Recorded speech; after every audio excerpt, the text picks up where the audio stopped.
El micrófono, Adrián.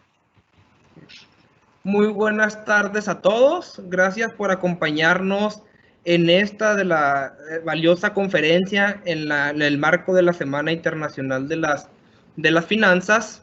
Y hoy nos acompañan dos excelentísimos ponentes. Hay que agradecer estas oportunidades que tenemos para empaparnos de la experiencia de otros colegas. Entonces nos acompaña el doctor Felipe de Jesús Bello y el maestro Juan Francisco Frías Carazo. Me voy a permitir leer la semblanza de estos conferencistas que traen bastante información muy interesante el día de hoy. El doctor Felipe de Jesús Bello Gómez es ingeniero en sistemas computacionales con especialidad en psicología del trabajo por la Universidad de las Américas de Puebla.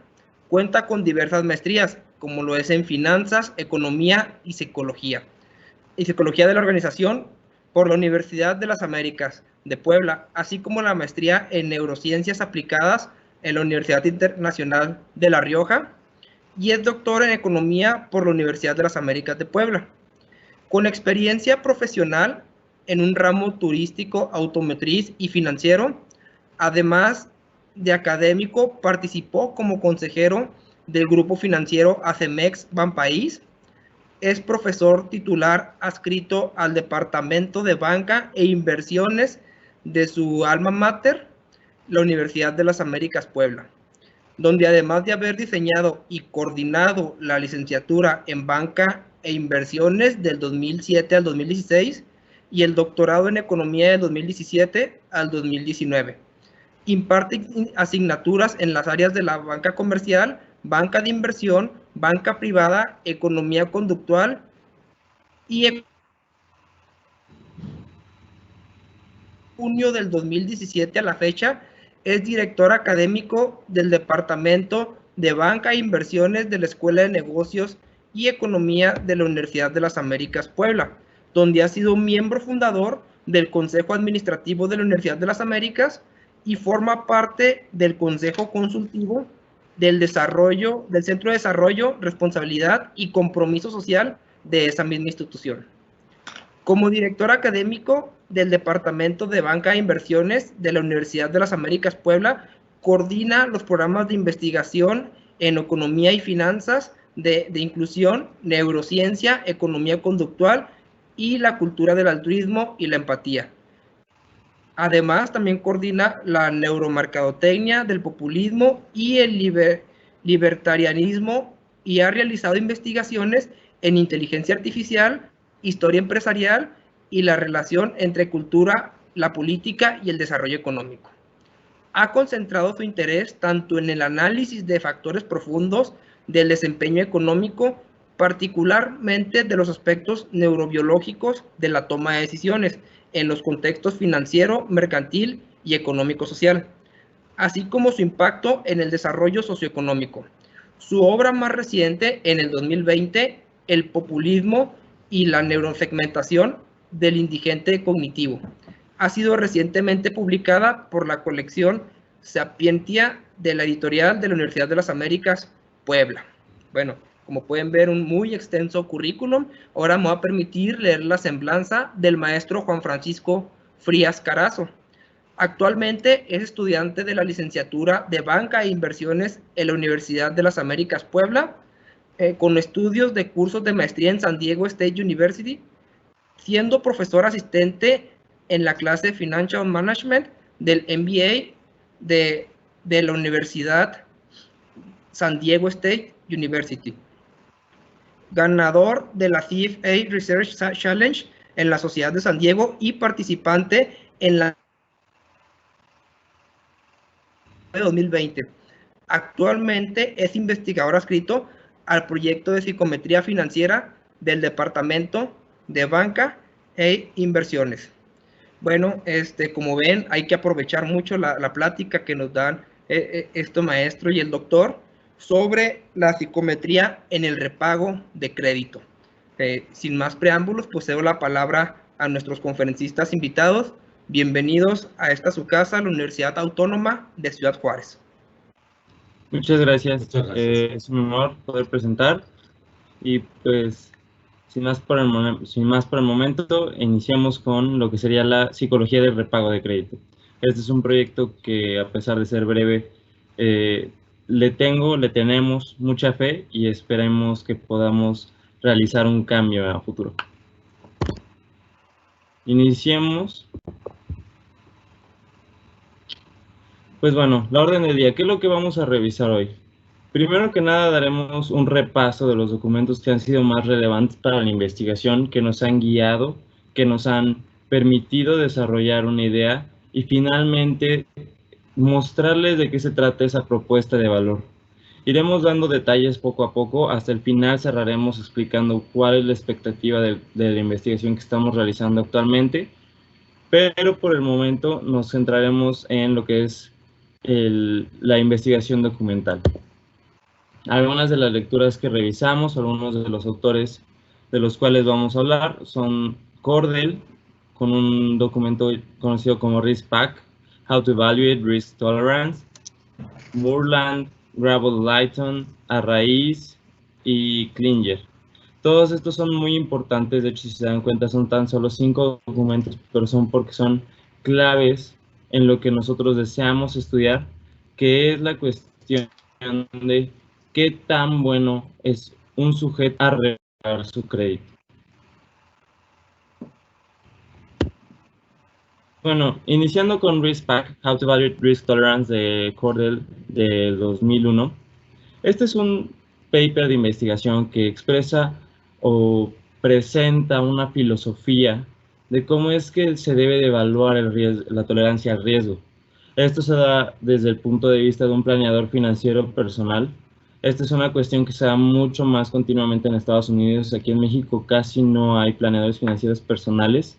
Sin embargo, el Risk Pack sirve para que un planeador pueda conocer en base a 4 grandes pilares cuál es el comportamiento de riesgo de uno de sus clientes.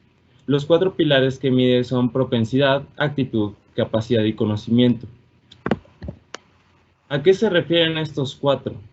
La propensidad es analizar las decisiones financieras pasadas y qué tan arriesgado has sido o eres con tus decisiones financieras. La actitud se refiere a tu voluntad de incurrir en riesgos monetarios. La capacidad es cuánto tu posición financiera te permite apalancarte a través de riesgos y de esa manera exponer tus activos. Y el conocimiento finalmente es qué tan consciente eres de los riesgos que tomas día con día. ¿Por qué es importante hablar del riesgo? Bueno, el crédito, si bien es cierto, es muy distinto a qué tan tolerante soy al riesgo. Sin embargo, hay relaciones que nosotros pudimos encontrar en cuanto al área de la filosofía del crédito. Actualmente el crédito se estudia desde 2 puntos de vista primordialmente. Las 5 Cs de crédito que ya todos conocemos en finanzas, y cuando se añaden los análisis psicométricos, que es algo que nosotros deseamos innovar o complementar al respecto, es qué tan voluntario eres a pagar y qué tan fácil generas dinero para repagar. Solamente existen esas 2 filosofías. Al estar en Estados Unidos y estudiar un poco de lo que es la planeación financiera personal, te das cuenta que en cuanto a la postura de evaluar quién puede tener un crédito o no, nunca se da una filosofía detrás de ello. Casi siempre explicamos qué tan capaz es, como lo hacen las 5 Cs de crédito, qué tan bien le puede ir. Sin embargo, casi nunca estudiamos esa C del character, esa C del personaje, de quién está detrás pagando una deuda y que es vital para poder conocer si se va a repagar o no la deuda. Porque finalmente el que acaba liquidando esa deuda es el sujeto de crédito, no es su capacidad financiera, es el sujeto. Y por ende, lo que más importa es que ese sujeto al que podemos evaluar, como lo hacen a través del Risk Pack, los planeadores financieros personales, nosotros como banqueros deberíamos de ser capaces de analizar si alguien, un sujeto de crédito, va a realizar su repago y de qué manera lo va a realizar. Por ello es importante pasar al siguiente paper que se llama Controlling the Urge: How Biases Influence Our Investment Decisions. Este es de 2000. También lo he rescatado de algunas clases de planeación financiera personal, y es muy relevante porque aquí se empiezan a estudiar los sesgos que existen en la psique, en la mente humana, y que se presentan de manera consistente en todos los seres vivos, en todos los seres humanos. Algunos de los tipos de sesgos psicológicos que se describen son los sesgos cognitivos y los sesgos emocionales. ¿Me escuchan? Perfecto. Sí, perfecto. ¿Sí pueden ver mi presentación? Sí, todo muy bien, Juan. ¿Todo bien? Ok. Sí. Es que yo dejé de ver la presentación. Pero bueno, regresando al tema, sucede que en Moorland analizamos los sesgos psicológicos, los cognitivos y los emocionales. Estos sesgos son relevantes porque, como se presentan en todos los seres humanos, podemos esperar estos sesgos cognitivos y emocionales de un sujeto de crédito. Y es algo que hasta el momento no se ha analizado. Es una cuestión que, a pesar de que los planeadores financieros ya tienen contempladas en el riesgo, ya tienen contemplados en el hecho de la aplicación de un plan para el cumplimiento de objetivos, a pesar de que ya se tiene conocimiento de ellos a través de la psicología y a través de la economía, son cuestiones que hemos pasado por alto, o que hasta el momento parece ser se están pasando por alto en el momento de otorgar un crédito. Y vaya que son importantes porque, por ejemplo, los sesgos cognitivos son aquellos que influyen en la manera de pensar de una persona. A veces pudieran llegar a ser corregidos o manejados con la educación y el reconocimiento de estos sesgos. Algunos de ellos son sobreconfianza, la miopía y la representatividad. ¿A qué se refieren? Pues, por ejemplo, el sesgo de sobreconfianza es el sesgo en el que tú dices: es que sí me va a alcanzar para repagar mi crédito, me va a sobrar dinero, no va a haber problema, y en el momento de hacer las cuentas no acaban cuadrando los números. O, por ejemplo, el sesgo de miopía. ¿A qué se refiere este sesgo? Se refiere a que tú te ves fuertemente influenciado o mayormente influenciado por aquellos eventos del corto plazo y no te permiten ver más allá. Entonces, esto, para alguien que está otorgando un plan financiero, claro que es un problema porque su cliente puede acabar teniendo errores en el manejo de dinero si es que no es capaz de controlar sus urgencias. Y el problema es que con el crédito puede suceder lo mismo, y puede acabar siendo que un buen sujeto de crédito, por sus sesgos cognitivos, termine por no repagar la deuda. Mientras tanto, los sesgos emocionales son aquellos que se activan cuando enfrentamos una situación y presentamos emociones desde el centro de nuestro ser, como la aversión al riesgo, la aversión a la pérdida, u otro que se le conoce como pride. Pride es, como todos podemos conocer, es orgullo en español.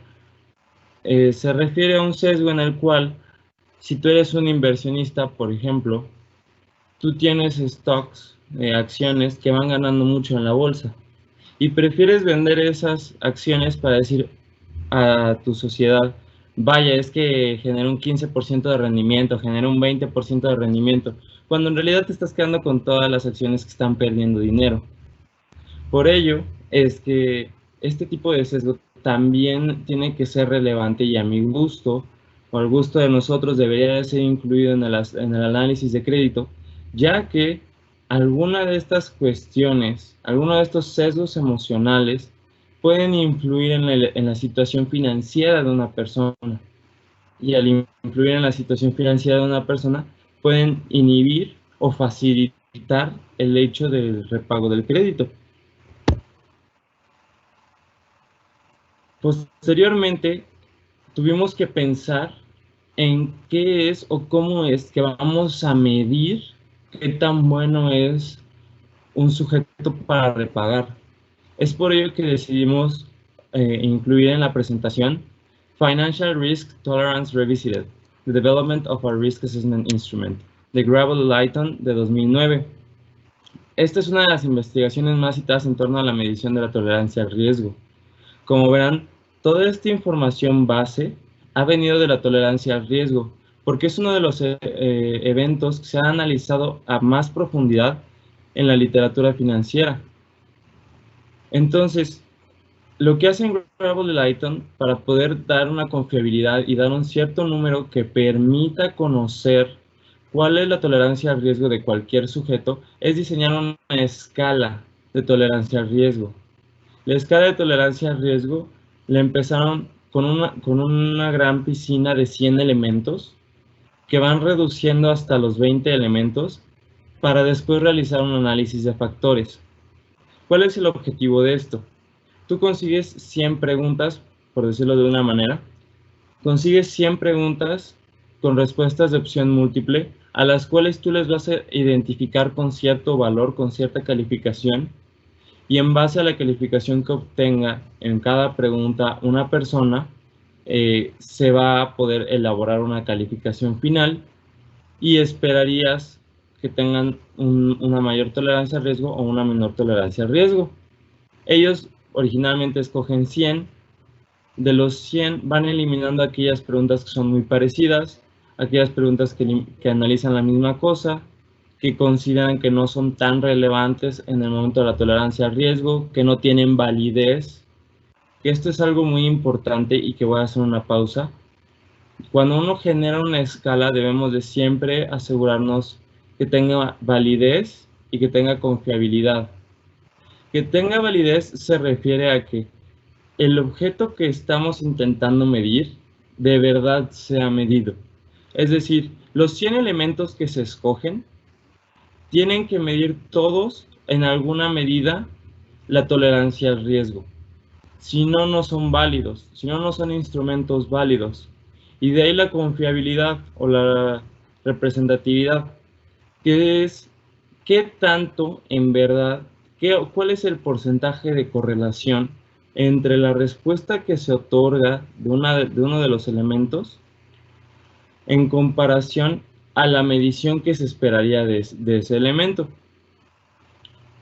Finalmente, como comentaba, cerrando este paréntesis, se llegan a 20 elementos y realizan un análisis de factores. El análisis de factores es un análisis un tanto más sofisticado, a través del cual pueden revisar las correlaciones entre las preguntas y utilizando una técnica de rotación varimax y ortogonal, justificándose en la interpretabilidad de los resultados, en otras palabras, utilizan métodos econométricos a través de los cuales pueden interpretar cuál es la correlación entre los elementos que se van rotando entre sí para poder conocer cuáles son aquellos elementos que otorgan una mejor correlación y le dan la mayor confiabilidad a la prueba. Algunos de los elementos incluidos son estas preguntas. Es muy sencillo ver y decir, bueno, esas preguntas cualquiera las podría escribir. Eso es cierto, sin embargo tienen que pasar distintas pruebas de validez concurrente para poder llegar a estas 5, por ejemplo, que simple y sencillamente son preguntas que cualquier persona podría responder en el día a día. Y por ejemplo, en general, ¿cómo es que tu mejor amigo podría describirte como un tomador de riesgos? Un verdadero jugador, alguien que es precavido, un verdadero tomador de riesgos, en fin. Con este tipo de preguntas nosotros planeamos generar una escala, pero para el crédito. Esa es una cuestión que vamos a retomar un poquito más al final, pero por el momento vamos a hablar un poco más de los resultados de Gravel-Leighton. A través de esos, cuando realizan los análisis de factores, quedan con 13 elementos divididos en 3 clusters. El primero, Investment Risk. El segundo, Risk, Comfort and Experience. Y finalmente, Speculative Risk. Nosotros vemos unas alfas ahí, que son las alfas de Cronbach. Estas son muy importantes porque este es el número, disculpen,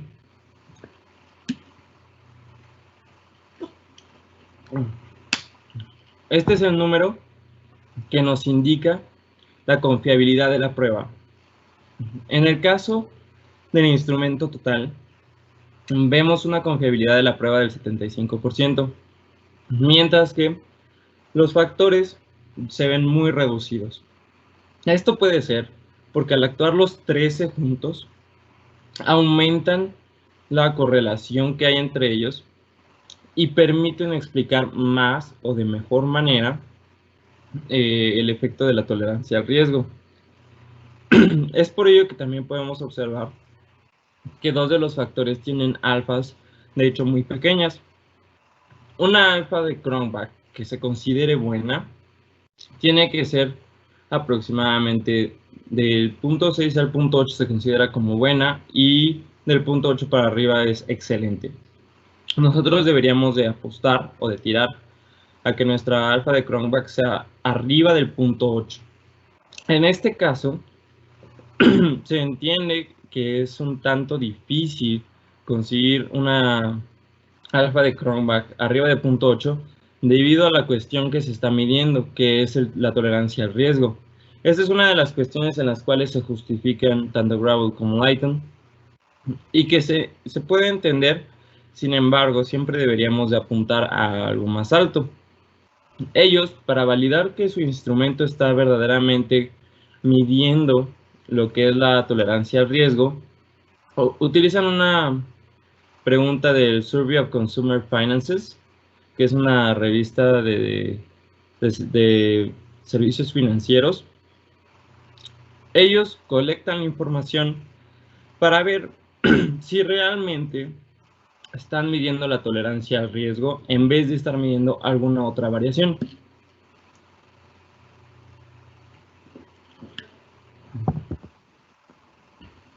Y ahora sí, podemos empezar a pasar a hablar del crédito.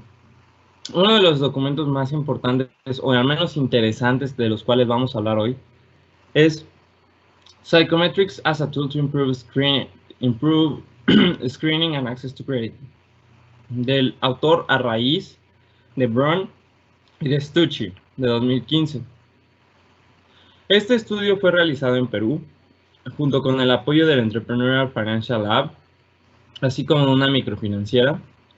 Se aplica un análisis psicométrico a todos aquellos empresarios de MIPYMES que deseaban un crédito.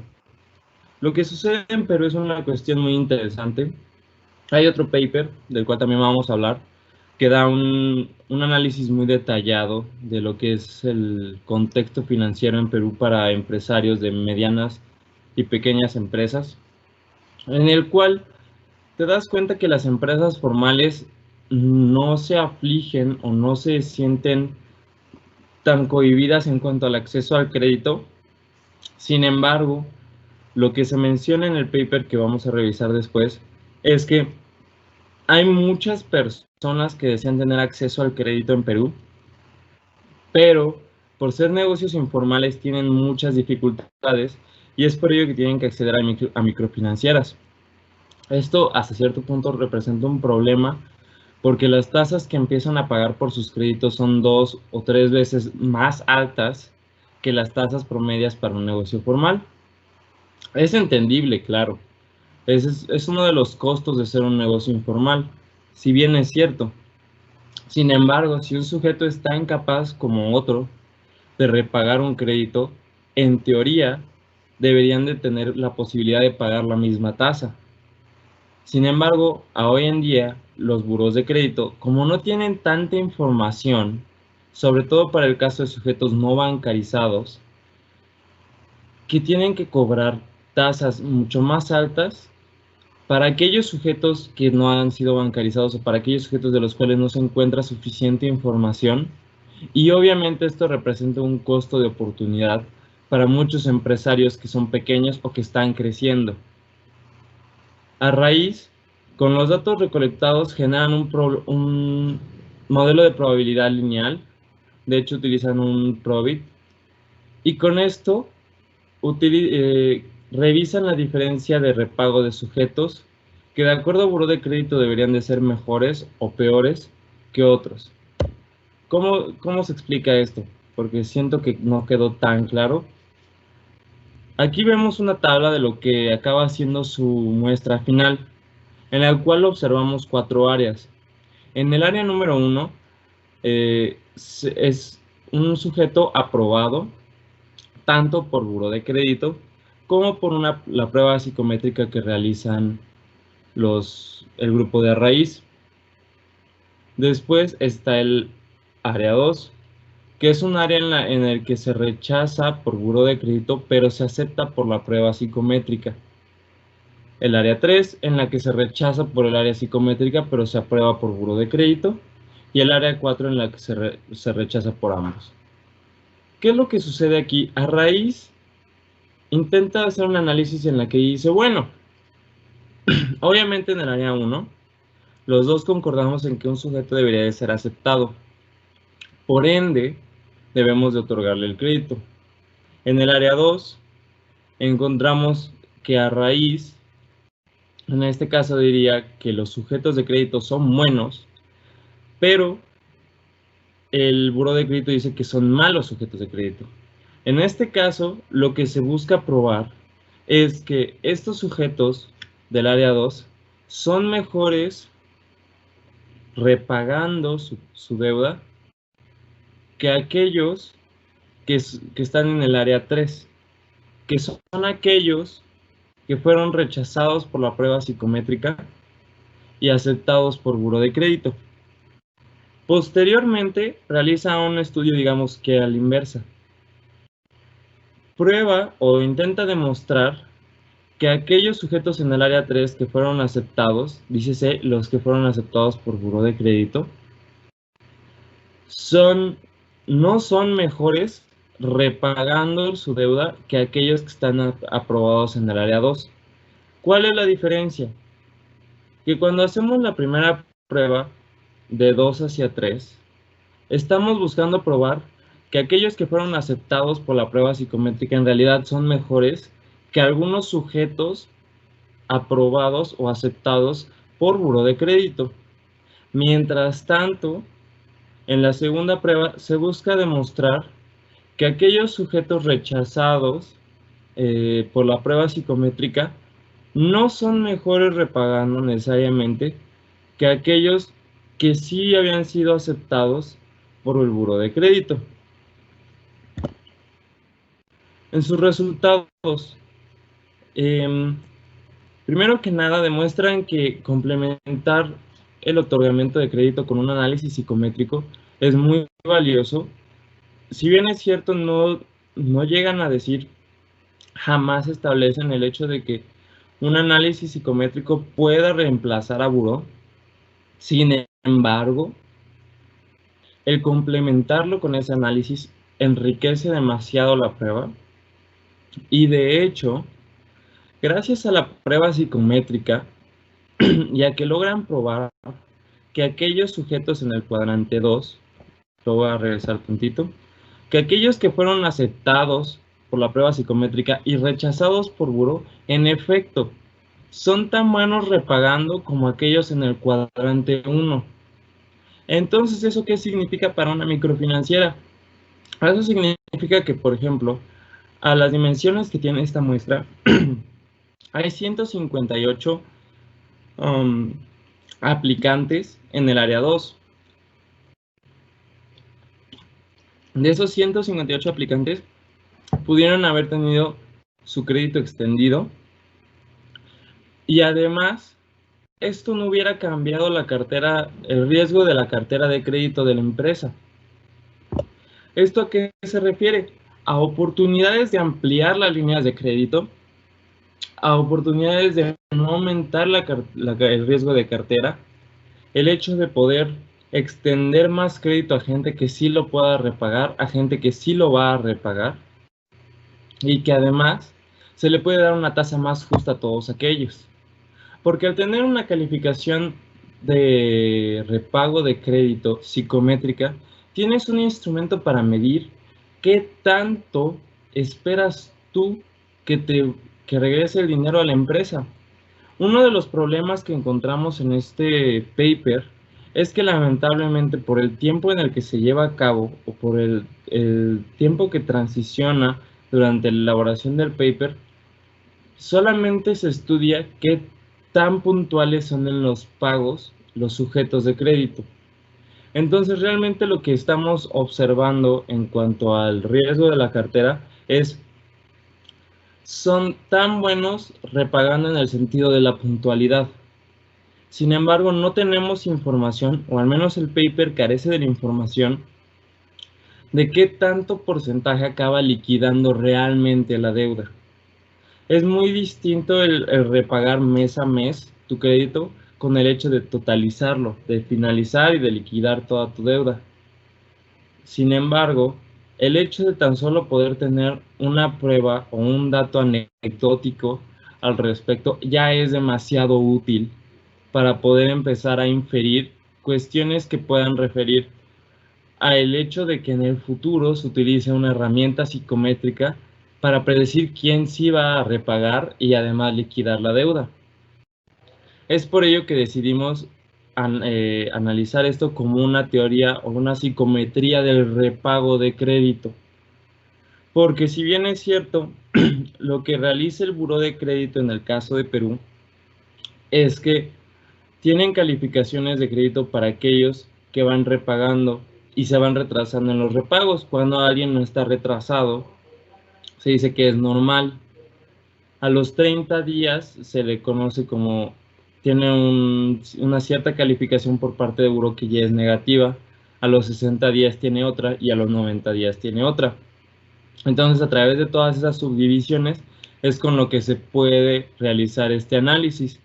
Cuando ellos enfrentan estas muestras o estos grupos muestrales, todos aquellos que no entran como normales en el repago del crédito, que sería un retraso de 30 hasta 90 días, comparado con alguien que se ha repagado su deuda de manera consistente y a tiempo, se demuestra lo que ya les había comentado, que simple y sencillamente los sujetos en el área 2 son tan buenos repagando el crédito como los sujetos en el área 1. Ahora, volviendo al segundo punto, los sujetos rechazados por Buró y aceptados por la psicometría, que en este caso sería el área 3, exhibieron un peor comportamiento de repago que aquellos aceptados por el método tradicional. Los autores infieren que eso se debe a los sujetos no bancarizados y bancarizados, de los cuales lo que sucede en la muestra es hay sujetos tanto que ya habían estado en Buró de Crédito y se tiene información, y hay sujetos que no. En Perú, ¿qué es lo que sucede? El Buró de Crédito te asigna, tienes una calificación preasignada dependiendo de la zona geográfica en la que vives, de tus relaciones personales, o sea, la familia. Y entonces todos pueden tener una calificación de crédito preconcebida. Eso es algo, o esa es una información anecdótica que obviamente la prueba psicométrica carece de. Y es por ello que en este sentido parece ser que para el sector 3 al menos es mejor el Buró de Crédito para todos aquellos sujetos que ya tienen información bancarizada. Sin embargo, para todos aquellos sujetos que no han sido sujetos de banca, el hecho de utilizar la prueba psicométrica mejora o da un mucho más amplio espectro para todos aquellos que están aplicando, que no han sido sujetos de banca y que además requieren de ese crédito. Esta es una conclusión muy importante y es crucial, porque entonces nos está indicando que sí, efectivamente, que a pesar de que las escalas, o en este caso una prueba psicométrica, son muy relevantes. Una, no pueden reemplazar a la información que tiene ya Buró de Crédito, que Buró de Crédito, al menos en el caso de Perú, tiene información bastante sólida, tiene métodos bastante sólidos. Sin embargo, sí puede ser mejorado, y además esto puede generar muchas áreas de oportunidad tanto para bancos como para sujetos aplicantes.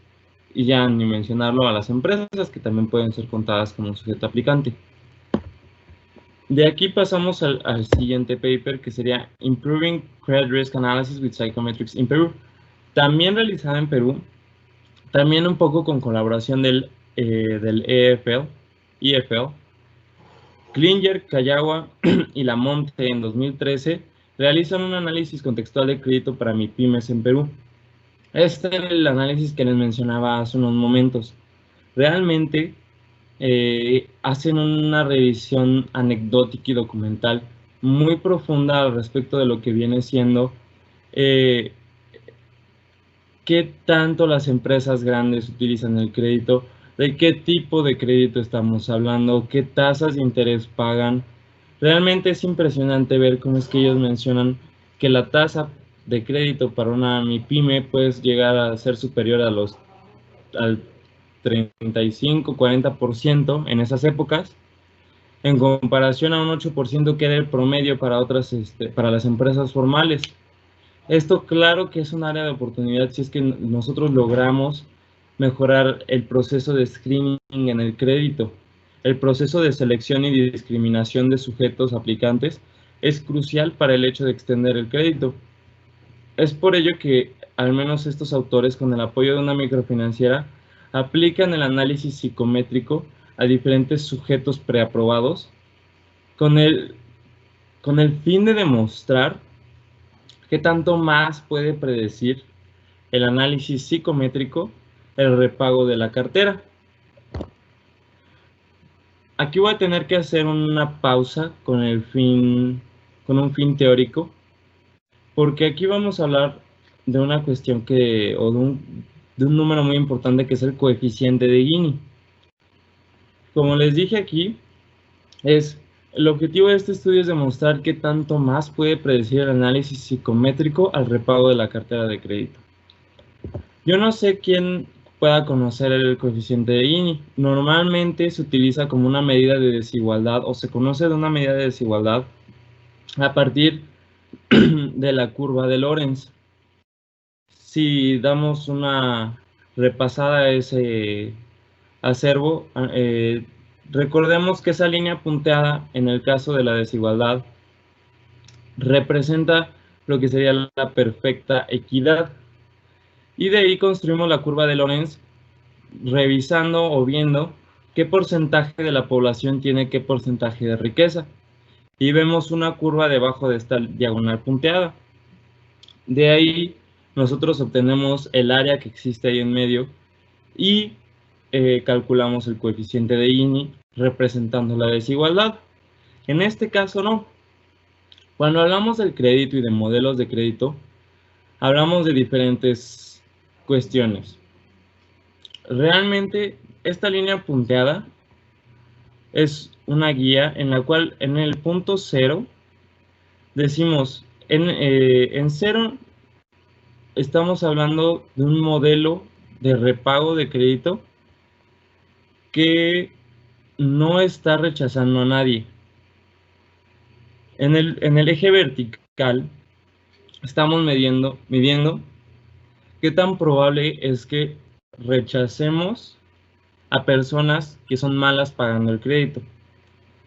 Y en el caso del eje X es la probabilidad de rechazar a alguien que es un buen sujeto de crédito.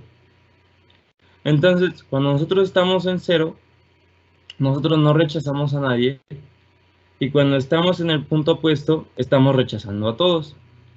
¿Por qué? Porque estaría rechazando al 100% de las personas que son buenas y al 100% de las que son malas. Ahora, el modelo, ¿cómo se debería de ver o cómo esperamos que se vea? Esta es una curva de un perfecto modelo de predicción del crédito. ¿Qué es lo que sucede aquí? Mi probabilidad de rechazar a alguien que sea un buen pagador de crédito es de 0, y de ahí subimos hasta el 100%, que es la probabilidad de rechazar a todos aquellos que son malos sujetos de crédito. Este modelo perfecto nos daría un Gini de 1 y un área debajo de la curva del 100%. ¿Qué es lo que sucede? Cuando estamos hablando de este tipo de modelos, nos interesa lo más posible extender la curva hacia arriba y hacia la izquierda, como lo vemos en esta imagen, en la cual nosotros podemos decir, estamos rechazando al 100% de aquellos que son malos sujetos de crédito, y además estamos aceptando a todos aquellos que son buenos sujetos de crédito. Sin embargo, esto no pasa en la realidad. Un modelo que es incapaz de predecir si un sujeto de crédito es bueno repagando o es malo, se vería así. Se ve una línea diagonal en la cual el modelo es incapaz de distinguir entre aquellos que son buenos y entre aquellos que son malos. Por eso es que vemos una línea diagonal, porque al final de cuentas, cuando rechazamos al 25% de aquellos que son buenos, también rechazamos al 25% de los que son malos. Y así llegamos hasta que llegamos al 100%. El modelo entonces nos es realmente indiferente, porque en vez de poder aportar algo, realmente solamente estamos brindando ruido e incertidumbre al sistema. ¿Cómo se ve el modelo que ellos construyen a partir de la información que colectan en su prueba psicométrica? Pues bueno, realmente ellos descubren que las calificaciones psicométricas tienen muchos Ginis mucho más altos de los que se obtienen tradicionalmente, particularmente para aquellos sujetos sin previa bancarización. Estos dos modelos que vemos en el apartado derecho son dos modelos basados en información psicométrica. El primero se da con información recolectada en Perú a través de Microfinanciera Confianza. ¿Qué es lo que sucede aquí? Nosotros estamos viendo un modelo extremadamente ajustado a los datos. Sin embargo, tiene un Gini de 40%. Más, esto no refiere a que tiene un gran nivel de predicción. ¿Por qué? Porque está tan ajustado el modelo que va a predecir cualquier movimiento. Entonces, hablando del máximo, lo máximo que se pudiera llegar a conseguir a través del modelo de Financiera Confianza es un Gini del 40%. Quiero que recuerden ese dato porque va a ser importante en la siguiente slide. Mientras tanto, ellos, sabiendo de la irrealidad o de la falta de aplicabilidad de su modelo, deciden utilizar datos de otros estudios realizados en África y crear un modelo para África basándose en las similitudes que hay en el estudio que se realizó en África junto con el que ellos realizaron en Perú, y revisan cuál es el Gini de ese modelo. En este caso, el Gini del modelo utilizado de África es de 36%. A pesar de que sabemos que las características de un sujeto de África es muy distintas que la de un sujeto latinoamericano, nos ayuda a ver un parámetro de lo que podría ser, o una aproximación de lo que podría ser el verdadero valor del Gini de Perú. A una cuestión muy interesante es que el Gini de este modelo africano es del 36%. Realmente no está tan lejano a lo que se consiguió con el modelo de Financiera Confianza. Ahora, una cuestión muy importante es que los Ginis para Financiera Confianza y para el Buró de Crédito en su máximo punto llegaron al 20%.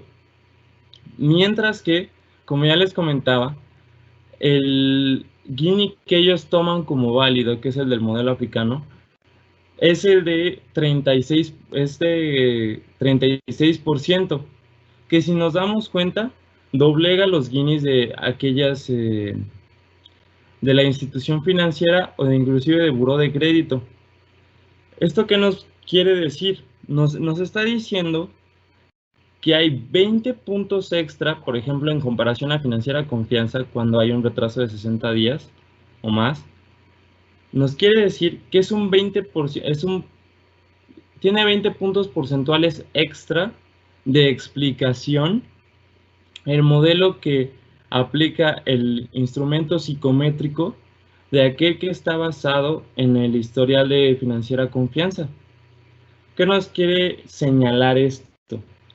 Pues bueno, Financiera Confianza, a pesar de ser una microfinanciera con muchos años en Perú y con un buen funcionamiento, apenas logra predecir el 16%, de alguna manera de decirlo así, el 16% de aquellos sujetos que son buenos repagando y de los que son malos repagando. ¿Eso qué quiere? Vamos a decirlo en otras palabras. El 16% del 100 que toma Financiera Confianza son buenos sujetos de crédito seguro. Los demás están en la incertidumbre y estás entre rechazar uno bueno y rechazar uno malo. Solamente tienes ese 16% seguro que vas a tomar a gente buena. Mientras tanto, como les había comentado previamente, en el modelo que ellos construyen con información psicométrica, se llega hasta el 36%. Con la misma información de Financiera Confianza, solamente añadiendo lo que viene a ser el análisis psicométrico. ¿Qué nos debería de botar en la mente? Es, bueno, entonces, ¿por qué no se usa? Si bien es cierto, es una herramienta nueva, es una herramienta un tanto reciente, no se ha podido probar tal vez en su totalidad, pero también consideramos que es precisamente por esa parte que nosotros vamos a proveer en nuestra propuesta de valor, que es falta filosofía, falta de una escala estrictamente dedicada a ello, como lo hay en la tolerancia al riesgo, falta tal vez de organización, falta tal vez de pruebas. Sin embargo, al menos en lo que llevamos de nuestra investigación, estamos observando datos buenos, datos consistentes de instituciones importantes como es el IFL, y simple y sencillamente debemos de esperar a continuar de esta manera. Debemos de continuar realizando análisis, debemos de continuar realizando estudios, porque tarde o temprano esta herramienta podría ser vital para el futuro. Entonces, lo que viene siendo nuestra propuesta de valor es, primero que nada, generar o utilizar una filosofía de repago de crédito. ¿Por qué es tan importante? Pues bueno, es tan importante porque, así como lo vimos al principio con RiskPack, se genera una filosofía en la cual un área o un cierto grupo, una comunidad científica especializada puede decir, bueno, como realmente podemos hacer un análisis respecto a lo siguiente. Basarse en RiskPack es como nosotros quisiéramos generar una filosofía del repago de crédito como la... Porque si bien es cierto, hay cuestiones que nos incomodan en modelos pasados, por ejemplo en las 5 Cs de crédito, no necesariamente una persona que pasa por una mal condición macroeconómica te va a dejar de repagar. Sabemos que existen personas que pueden pasar muy mal los tragos por mucho tiempo y terminar repagando su crédito, pero alguna cuestión de sus flujos de efectivo, de su variabilidad de flujos de efectivo, que sus ingresos no sean fijos, que las temporadas, que por ejemplo ahorita la cuestión de la pandemia, no les facilitan el hecho de repagar el crédito. Sin embargo, aunque para buró sean malas personas de crédito, porque para su...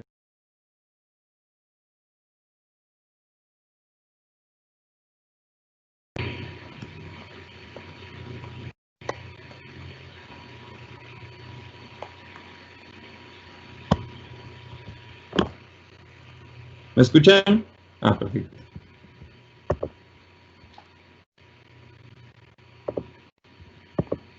¿Pueden ver mi presentación?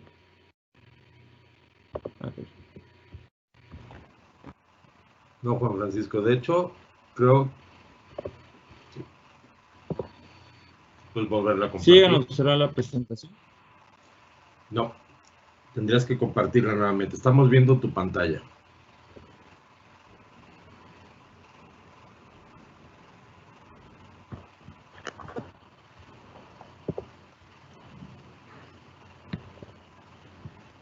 Ahí viene, yo creo. Perfecto, ahora sí.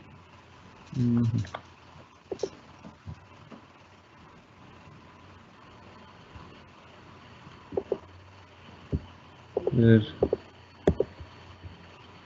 Ya la vemos, ¿eh? ¿Sí? Sí, sí, ya la Perfecto. vemos. Ahora sí. Bien. Como les comentaba, tener una filosofía de repago de crédito es realmente importante porque a pesar de que, por ejemplo, con las 5 Cs podemos llegar a no concordar en el hecho de que tienes un momento de dificultad, dejas de repagar, sin embargo tú eres un buen sujeto porque tú sabes que tan pronto tengas el dinero lo vas a repagar e inclusive eres capaz de pagar los intereses moratorios sin ninguna cuestión, sin ninguna pregunta, sin ninguna duda, pero una vez que tengas el dinero. Esto es algo que jamás va a poder valorar el buró de crédito o que no lo ha hecho todavía. Por ello es que es importante que nosotros delineemos lo que creemos correcto en base a análisis propios, en base a análisis económicos de lo que es el crédito, que al final de cuentas viene siendo un resultado de la interacción social para traer consumo futuro a presente y llevarlo del presente al futuro. Entonces, tenemos que saber mesurar qué significa el crédito, qué es el crédito desde el punto de vista del repago y qué es lo que verdaderamente interesa, tanto para una institución financiera como una persona que está repagando el crédito.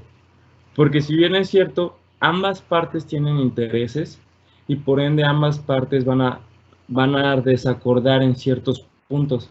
Sin embargo, hay que buscar un punto de armonía en el cual nosotros podamos decir, desde aquí en adelante sabemos que las condiciones para repagar el crédito son meramente psicológicas o son meramente anecdóticas como lo haría el buró de crédito.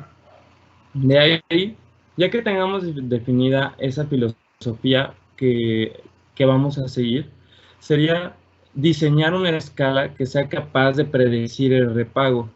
En este caso sería como seguir el paso que realizan Gravel y Lighton.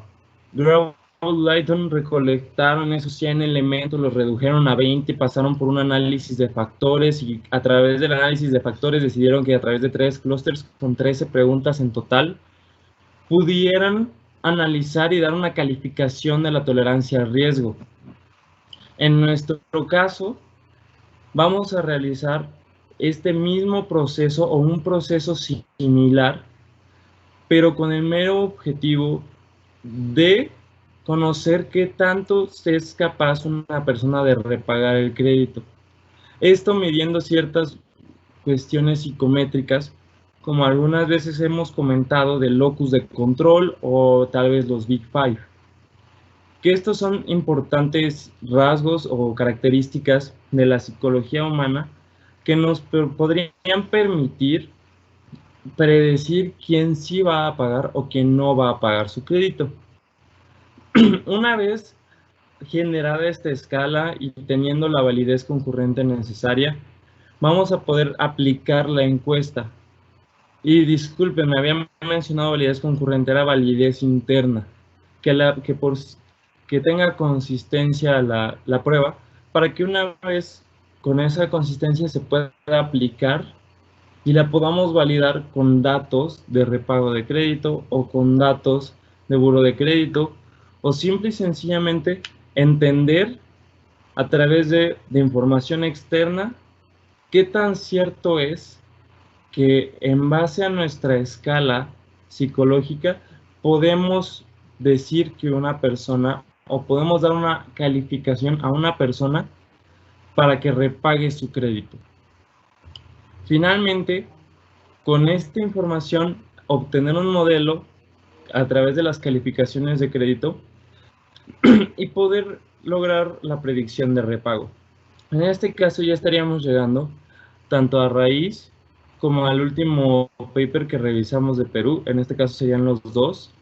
Un modelo de calificaciones de crédito en el cual podamos utilizar un modelo de probabilidad lineal como lo hizo a raíz para poder predecir qué tanto va a pagar o qué tan más probable es que pague una persona que tiene una buena calificación a través de nuestra escala, pero que igual y no tiene una calificación tan favorable a través de buró de crédito. Y predecir el repago, que sería analizar, como lo hizo el último paper que revisamos, a través de esa curva, qué tan bueno es el modelo para discriminar aquellos sujetos que son malos sujetos, buenos sujetos de crédito. Con eso, tener una información suficiente y poder implementar finalmente de manera didáctica la escala de riesgo para una mejor aplicación de la escala y un mayor nivel de información. ¿Qué es lo que buscamos en este último paso? Ya que hemos realizado todos estos distintos pasos que acabamos de ver en este día, es intentar introducirlo en un videojuego, intentar introducirlo en una aplicación de teléfono, intentar introducirlo en una cuestión que ya sea más cotidiana, que no solamente nos diga es un bueno o un mal sujeto de crédito, sino que nos arroje más datos para que el modelo pueda seguir construyéndose y que finalmente esa predicción de la curva sea mucho más ancha y sea un Gini mucho más alto, que nos dé la oportunidad de otorgar más crédito a la gente que lo requiere, de al mismo tiempo reducir las tasas a las cuales se presta, extender las líneas de crédito, mejorar la cuestión de la cantidad de crédito que se extiende, no aumentar el riesgo de cartera.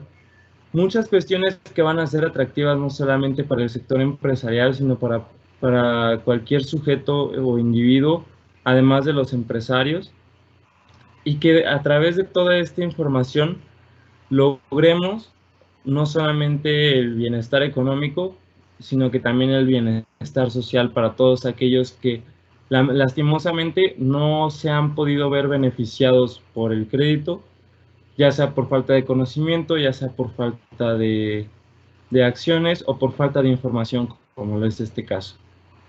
Ahora sí quisiera pasar a la sección de dudas o preguntas, comentarios, quejas que puedan tener al respecto de esta presentación. Muchas gracias, Juan Francisco.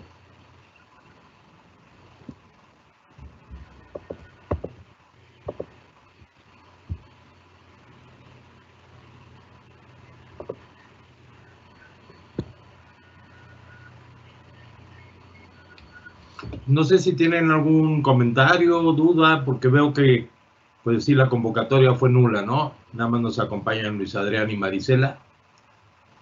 Si quieren que comentemos algo. No, disculpe, doctor. Es una transmisión en vivo y ahorita tenemos 103 asistentes. Aquí. Perdón. Es que como no los veía en la sala. Qué bien, qué bien. Sí, estamos nosotros aquí en la sala, nada más los que participamos en la transmisión, pero tenemos 91 asistentes, y entonces no sé si le doy el tiempo a Adrián, quien está moderando, para que pueda leernos si hay alguna pregunta. Solamente tener un poquito de paciencia porque la transmisión va desfasada unos 20, 30 segundos, entonces en lo que ellos se preparan. Bueno, pues muchas gracias ante todo, perdón. Yo nada más veía la lista que me aparecía, entonces ya entiendo ahora, pues muchas gracias a quienes le han prestado a Juan Francisco la amabilidad de su atención. Adelante.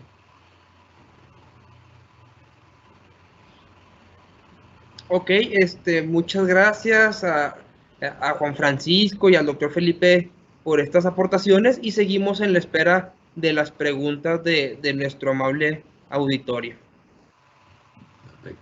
No sé si valdría la pena, a lo mejor me gustaría tocar un punto que, bueno, después de que esto es una investigación de Juan Francisco y que está en las mejores manos, pero dando un poquito el contexto, ¿cuál sería el sentido dotar,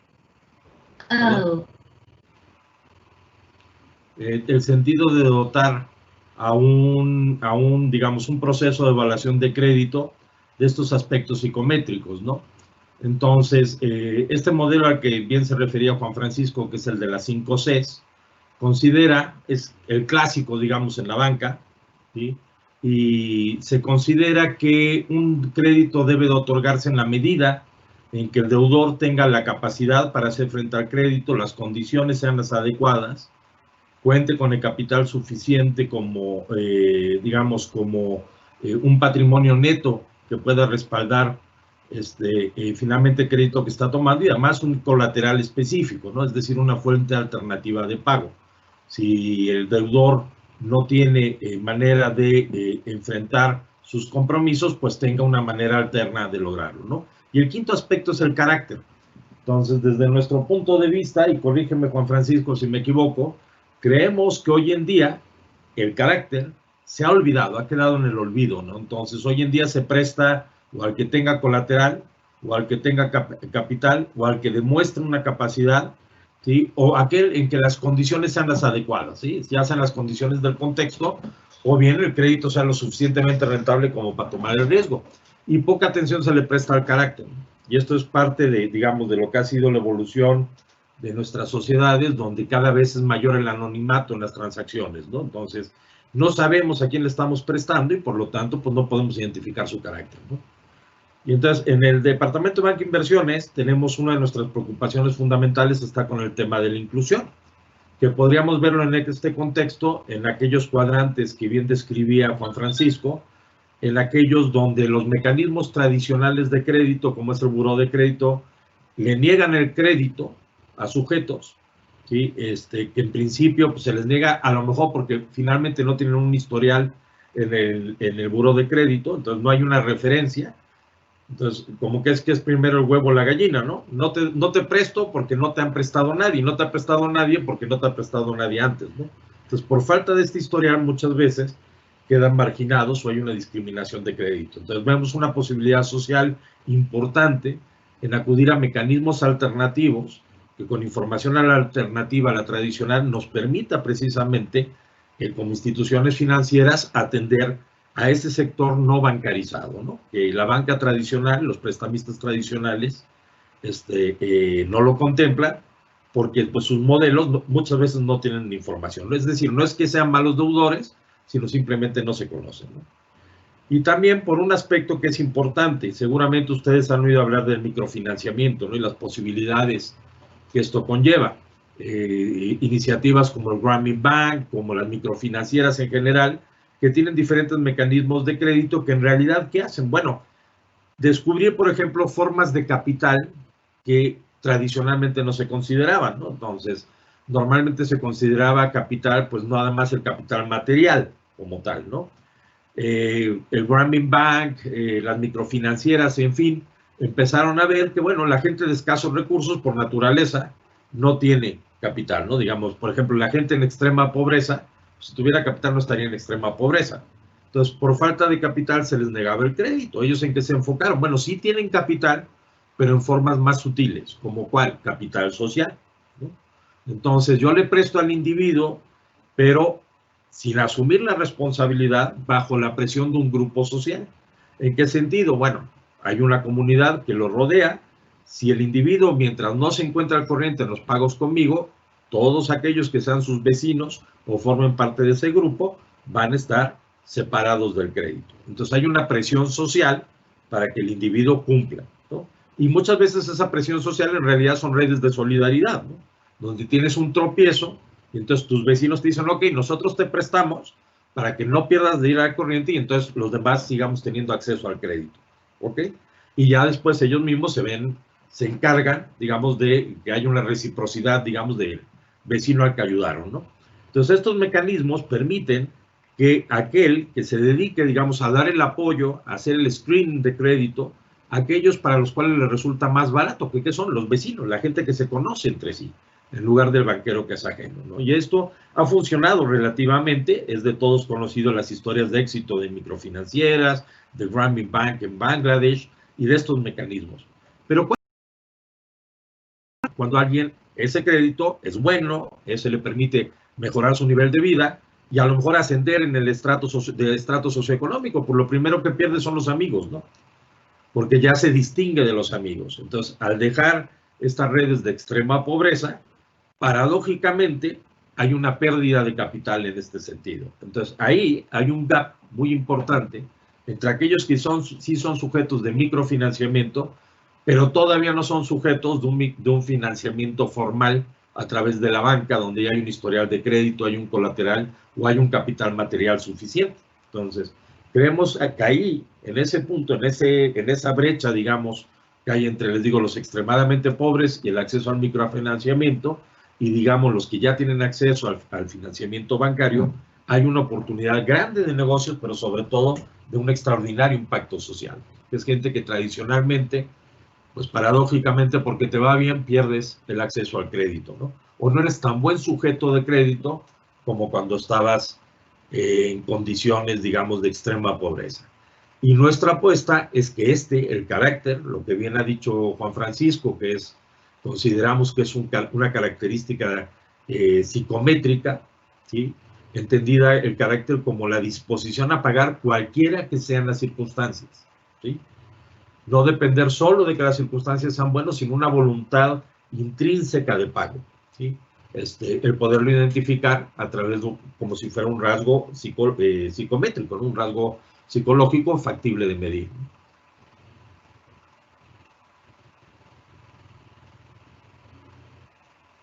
Adrián, si me equivoco, Juan Francisco.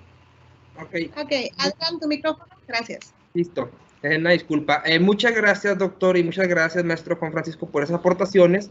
Ya tenemos algunas preguntas para ustedes muy interesantes que me permito leer en este momento.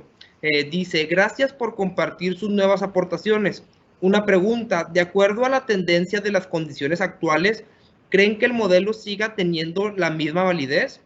Dado que las condiciones macroeconómicas tan adversas, sí va a influir en la capacidad de pago de las personas. ¿Quieres tú, Juan Francisco? Sí, con mucho gusto. De hecho, es algo muy curioso. Hay una escala también que revisamos, que ya hemos revisado, no la incluí en la presentación. Esta escala es una escala de los valores materiales, se le conoce así. Es una escala que se ha probado durante un periodo de más de 15 años. Se realizó un estudio a través de estos 15 años o 10 años con diferentes bases de datos que se habían colectado.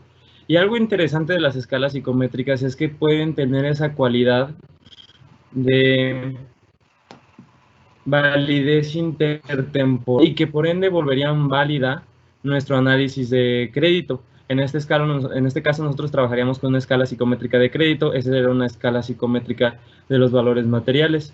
Yo entiendo que el contexto actual se refiere mucho a la condición macroeconómica de la contracción, de la recesión que está habiendo tanto a niveles nacionales como a niveles. Pero si bien es cierto, nosotros no estamos midiendo tu capacidad de pago, sino más bien, como bien refiere el doctor Bello, tu voluntad a repagar.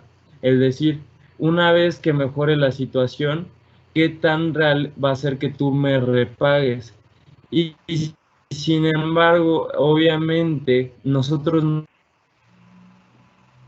vamos el hecho de la capacidad financiera. Seguramente seguramente en el momento en el que estamos... Ok, no, listo, Juan. Estamos teniendo un problema de conectividad, pero adelante. Gracias. Se escuchó todo muy bien, se escuchó todo muy bien. Perfecto.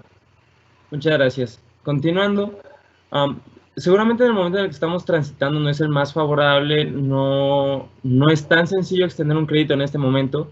Sin embargo, el hecho de no poder repagar la deuda por cuestiones meramente de capacidad no debería de influenciar grandemente el modelo que estamos planteando, puesto que se está basando en el hecho de psicológicamente tú qué tan voluntario eres a repagar.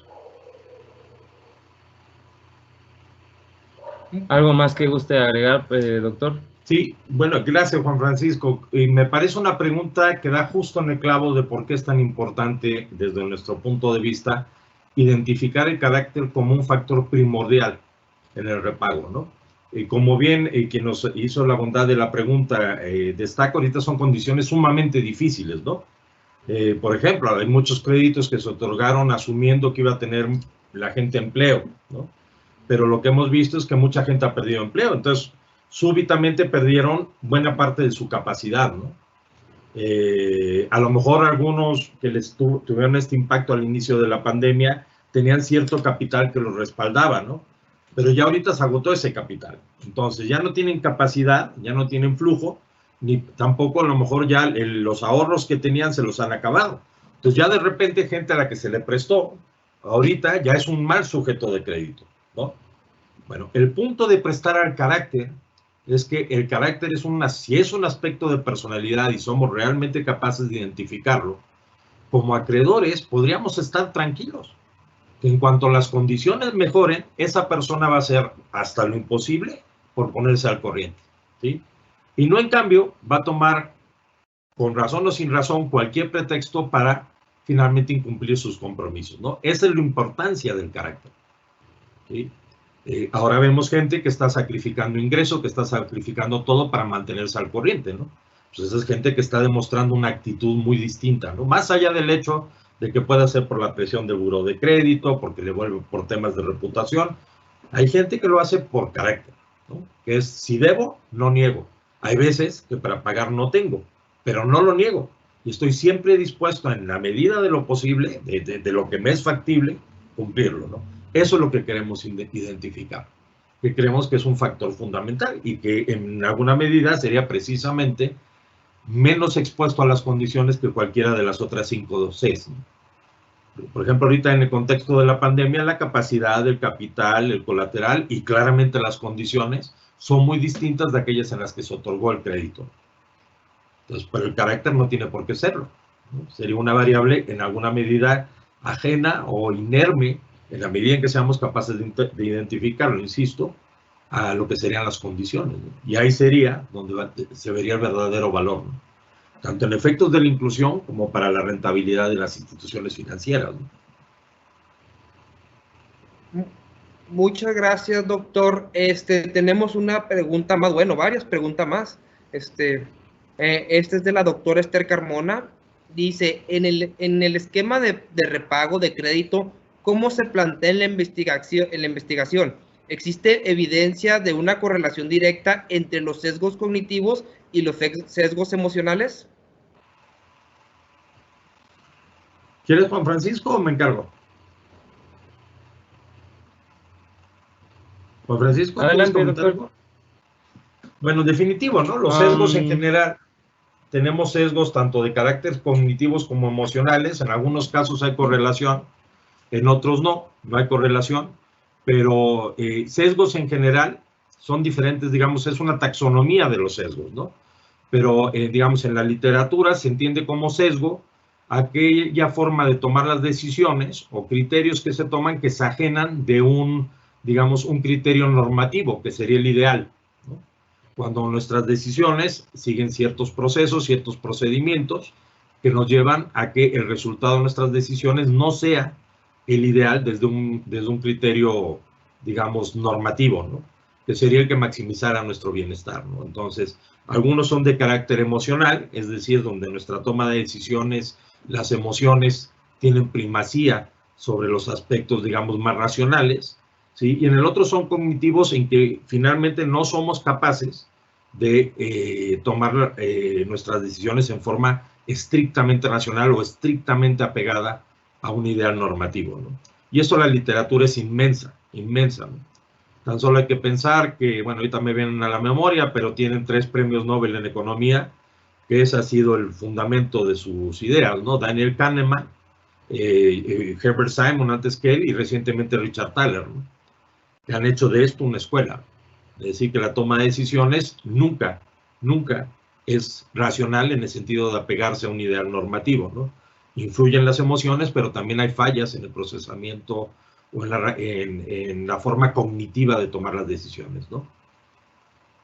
Uno de los factores, por ejemplo, más importantes desde mi punto de vista es el tema de la reflexión. ¿Qué tanto realmente reflexionamos nuestras decisiones o nos gana la tripa, ¿no? Somos vulnerables a toma de decisiones donde la emoción gana a la decisión, o simplemente porque estamos cansados no tomamos en cuenta o no nos esforzamos por ir más allá de un análisis muy superficial, y así tomamos las decisiones, ¿no? En todos los ámbitos, ¿no? En el ámbito financiero, en el ámbito económico, en el ámbito social, en el ámbito político, ¿no? Prejuicios, primeras impresiones, todos esos aspectos, ¿no? Son buena muestra de que nuestra toma de decisiones ni remotamente es tan racional como quisiéramos, ¿no? No sé si tienes algo que comentar, Juan Francisco. Pues realmente, primero que nada es entender que los sesgos son cuestiones que son consistentes, ¿no? Entender que un sesgo es consistente refiere el hecho de la corrección es muy difícil de realizar y por ende es muy fácil encontrar más de un sesgo en una persona. Sería muy sencillo encontrar correlaciones y por lo mismo la cuestión es cómo vamos a evaluar o cómo vamos a incluir, cómo vamos a introducir ese sesgo para que, si bien sea cierto, funcione a favor del modelo y no en contra. Esa es una posición que yo considero clave, retomando la cuestión de los sesgos, y que pues finalmente, como comentando un poco más acerca de la pregunta, pues sí, la correlación entre ellos va a ser relevante porque tal vez puedes tuyo y además tener el sesgo sobre ¿Y qué va a hacer con la interacción de ambos dentro de la misma persona y cuál va a ser el resultado que va a haber? Obviamente, dentro de todo lo que el doctor Bello de la taxonomía de los sesgos, pues es difícil estudiar todos y cada uno de ellos dentro de un modelo, sería un modelo bastante complejo. Sin embargo, sí hay que darle su lugar o su cabida para no tener un diferencial muy grande.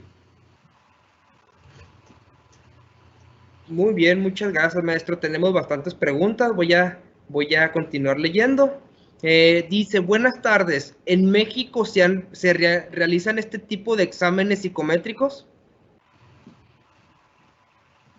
Juan Francisco, ¿quieres? ¿O me ocupo? De hecho, que me parece ser que hasta el momento existe un estudio en específico que sí ha realizado este tipo de pruebas. Sin embargo, de lo que tenemos más conocimiento es del uso de la inteligencia artificial.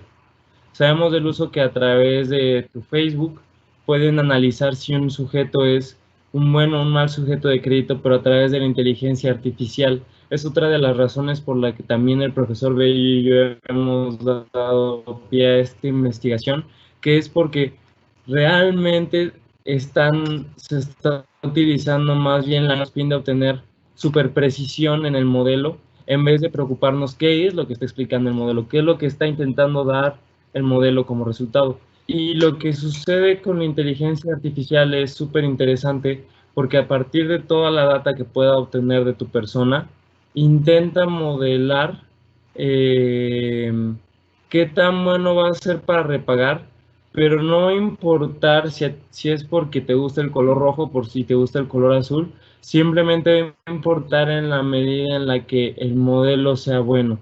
Nosotros estamos intentando cambiar la página y decir, sí, requerimos de ese nivel de explicación, es cierto y es bueno, pero es bueno en la medida que nosotros le demos un razonamiento y un trasfondo.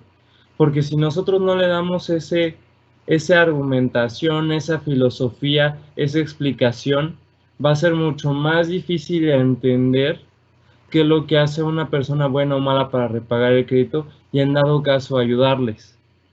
En este caso, como ya te comenté, y volviendo a la pregunta, sí existen estudios realizados en México, sin embargo, me parece que no se han aplicado de manera general o de manera normativa, como lo es una aplicación a través de buró de crédito.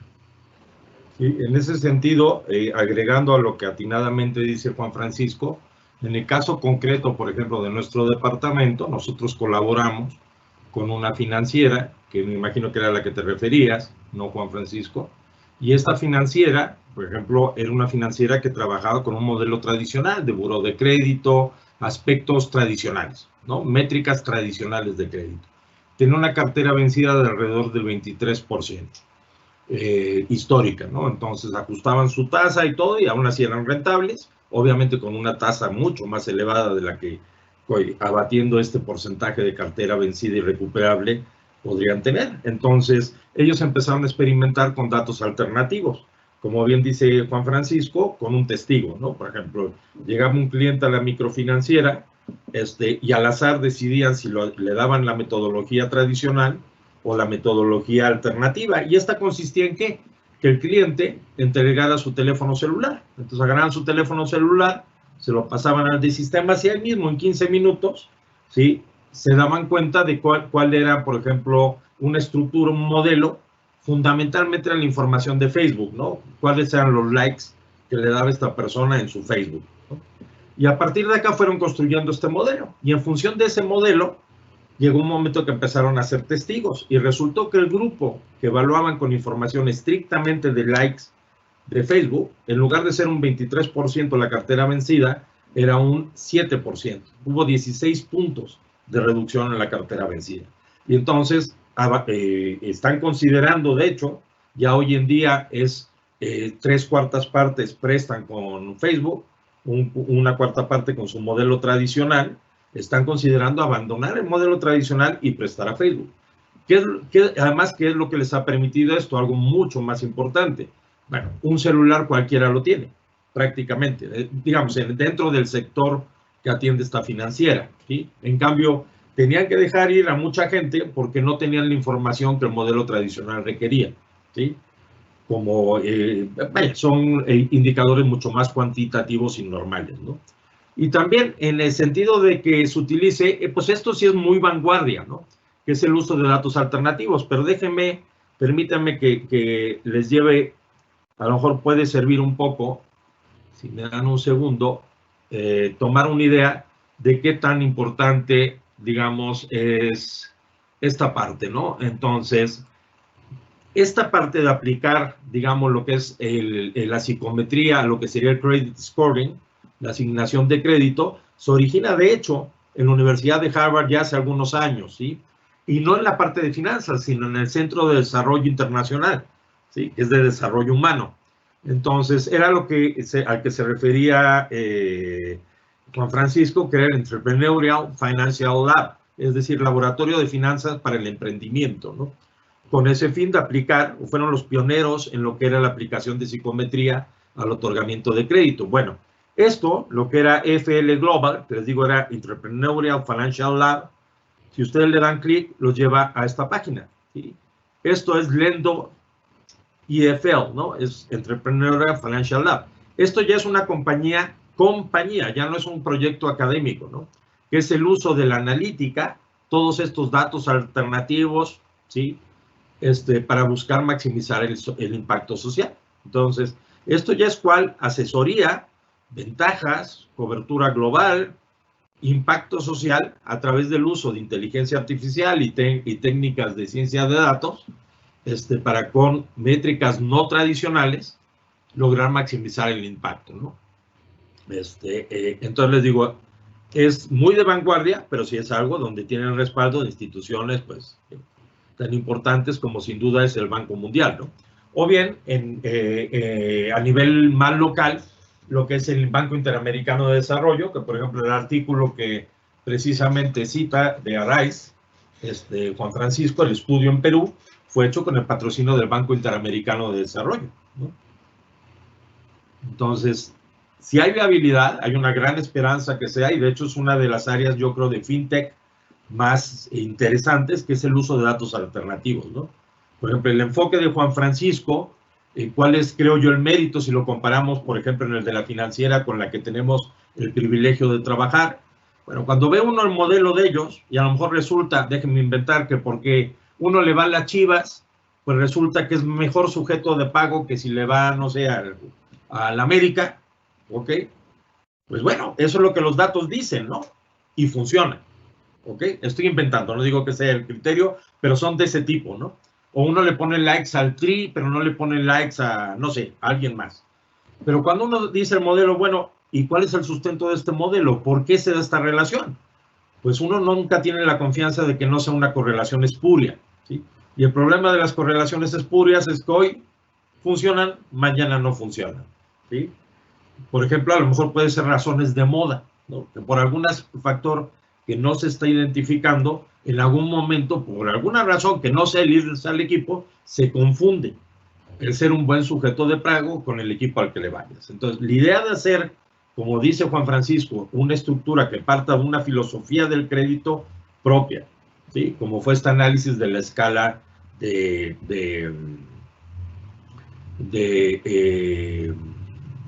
digamos, de tolerancia al riesgo, ¿sí? De la misma forma, plantear una filosofía para en ella sustentar psicológicamente la razón por la que psicométricamente se está identificando con ciertos aspectos del otorgar el crédito, ¿no?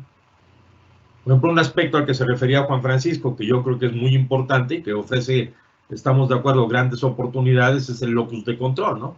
Psicológicamente, ¿qué? Bueno, ese aspecto de nuestra personalidad, a grandes rasgos hay quienes tenemos locus de control externo y quienes tienen locus de control interno. Entonces, las personas que tienen locus de control externo no asumen la responsabilidad de sus actos. Lo que les pasa siempre es resultado de algo ajeno a ellos. En cambio, quienes asumen un locus de control interno, ellos asumen que lo que les sucede es su responsabilidad. Entonces, claramente, nosotros esperamos que ese aspecto en particular esté asociado con una mayor voluntad de repago, ¿no? Si yo tengo un locus de control externo, va a ser más fácil que le eche la culpa a las condiciones y decir, no puedo pagar, quisiera, pero no puedo pagar por las condiciones, ¿no? Que mi voluntad de pago sea mínima comparado con alguien que diga, una vez que asumí el compromiso, en mí está el pagar, ¿no? Entonces, ya veré cómo lo hago, cualquiera que sean las condiciones, para cumplir con mis compromisos, ¿no? Entonces, ahí tendríamos un fundamento a decir por qué el locus de control, ¿sí?, estaría asociado con una mayor voluntad de pago, un locus de control interno, ¿sí?, versus un externo. Es un ejemplo, ¿no?, de los aspectos que consideramos, ¿no? Pero nuevamente, en lugar de que sea un data mining, es decir, una relación que no sepamos cuál es la razón por la que se da, que funciona y por lo tanto se acepta, ¿sí? Pero bueno, ir más allá y mejor fundamentarla en algo que sí nos explique por qué. Puede ser que esos factores ayuden a identificar esto, ¿no?, la voluntad de repago, ¿no? Muchas gracias, doctor, por sus atentas explicaciones. Seguimos con las preguntas. Tenemos bastantes, esperemos contestar todas, y no, de todos modos se las haremos llegar aquí a nuestros ponentes. La siguiente pregunta dice, excelente tema. En el caso de México, ¿qué tan confiable es la información que proporciona el Buró de Crédito para llevar a cabo este estudio? El buró de crédito es tal vez, sin duda, ya se los digo en mi experiencia como banquero, a mí me tocó ser banquero cuando no teníamos buró de crédito, y me ha tocado ser banquero teniendo buró de crédito, y el mundo es muy distinto, ¿no? Antiguamente realmente prestabas a ciegas cuando no conocías a la persona. Ahora, si esa persona ya tiene una trayectoria como sujeto de crédito, gozas de esa información, ¿sí? Entonces, eso es magnífico para aquella persona que ya tiene una trayectoria en el crédito. Pero ¿cuál es el problema con aquellos que no tienen una trayectoria? Careces de esa información. Entonces, lo más fácil es agarrar y decir, pues a esos no. Como esos no soy si son buenos o malos, me concentro solo en aquellos que la trayectoria me diga que son buenos, ¿sí? Ahora, ¿qué pasa también en el buró de crédito? Y ahorita en situaciones como esta va a ser clarísimo, ¿no? Y ya nos pasó en la crisis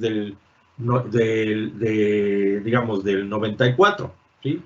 Cuando mucha gente que eran extraordinarios deudores, extraordinarios sujetos de crédito, fue tal la debacle económica que hubo en la sociedad que pues no pudieron cumplir con sus compromisos y quedaron boletinados y durante años, ¿sí?, separados del acceso al crédito porque eran vistos como malos deudores, cuando en realidad habían sido víctimas de las circunstancias, ¿no? Entonces, es una gran ayuda, ¿sí?, es una información muy confiable, ¿sí?, pero que también puede ser motivo de discriminación de crédito. Es decir, y no, ya dejemos de discriminación desde el punto de vista de justicia social, discriminación desde el punto de vista de áreas de oportunidad que no se aprovechan por falta de información, ¿sí? Muy bien, doctor, muchas gracias. Dice la siguiente pregunta.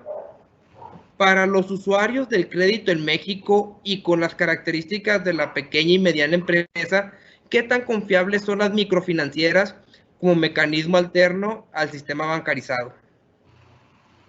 Pues bueno, finalmente yo, a consideración propia, las microfinancieras en México hay bastantes muy grandes, de hecho con mucho peso dentro del sistema, y finalmente la red de microfinancieras que se ha armado, los distintos tipos de banca que ha habido en México, nos han permitido desarrollar el sistema financiero hasta la fecha. Realmente el hecho de un negocio informal no se ve analizado tan directamente como la microfinanciera le prestó al negocio, sino la microfinanciera le prestó a la persona que está detrás del negocio finalmente. Y eso sí se puede observar de manera muy continua. Puedes observar y preguntar a muchas personas que tienen su pequeño changarrito, por decirlo así, y tienen sus créditos en Caja Libertad o tienen su crédito en una microfinanciera tal. Esto sí se da, y se da bastante en México. ¿Por qué? Porque así como se da en Perú y así como se da en Argentina y en otros países latinoamericanos que tienen muchas coincidencias con lo que acaba siendo México, realmente sabemos que existe esa conexión entre pequeñas empresas informales a través del sujeto que es el dueño de esa empresa y la microfinanciera. Muchas gracias, maestro. Sí, acá me gustaría agregar algo que creo que es interesante. También, si me permiten, voy a compartirles, ¿no? No es la más reciente, pero es la que encontré ahorita de golpe en internet. En México tenemos, en ese sentido, un privilegio de datos, ¿sí?